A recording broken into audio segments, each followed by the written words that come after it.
মধ্যপ্রাচ্যে চলমান উত্তেজনা এবং ইরানকে ঘিরে যুদ্ধ পরিস্থিতির প্রভাব পড়তে শুরু করেছে আন্তর্জাতিক বাণিজ্যে। বাদ যায়নি বাংলাদেশও। যুদ্ধ পরিস্থিতির কারণে শিপমেন্ট বিলম্ব, এলসি জটিলতা এবং আমদানিকারকদের অনিশ্চয়তার কারণে আসছে না নতুন অর্ডার।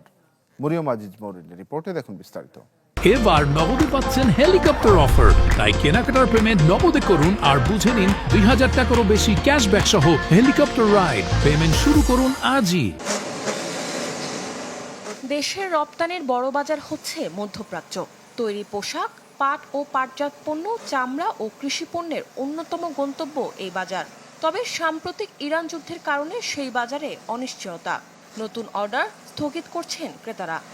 আমরা টাইম মতো প্রোডাক্ট দেই, কিন্তু জাহাজ বাইরের কাছে যায় না, কারণ এই যুদ্ধের কারণে কে রিস্ক নেবে, সবারই জীবনের মায়া আছে, কারণ এই জন্য আমাদের জাহাজও ছাড়ে না।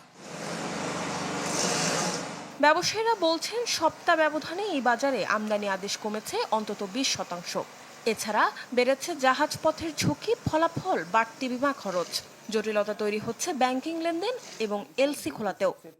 যেহেতু ইরান এই মুহূর্তে একটা বড় ধরনের সংকটের মধ্যে আছে, স্বাভাবিকভাবেই আমাদের যে টোটাল এক্সপোর্টের একটা বড় অংশ ইরান কেন্দ্রিক বা ইরান নির্ভরশীল ছিল, সেটা অবশ্যই বাধাগ্রস্ত হবে এবং সেই জায়গাতে সরকারকে চিন্তা করতে হবে অল্টারনেটিভ মার্কেট সোর্সটাকে আমরা কীভাবে ডেভেলপ করতে পারি।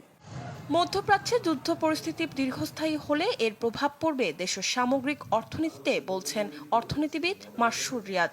এতে রপ্তানি আয় কমে যাওয়ার পাশাপাশি তৈরি হতে পারে নতুন বাণিজ্য অনিশ্চয়তা।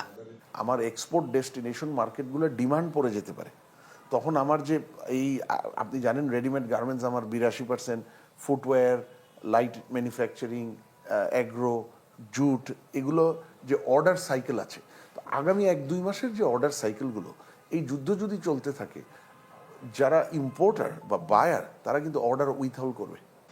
এদিকে সম্ভাব্য ঝুঁকি মোকাবেলায় রপ্তানি খাতকে স্থিতিশীল রাখতে নতুন বাজার অনুসন্ধান ও বাণিজ্য কূটনীতিতে গুরুত্ব দেওয়ার পরামর্শ দিচ্ছেন বিশ্লেষকরা। মরিয়ম আজিজ মৌরিন, চ্যানেল 24, ঢাকা।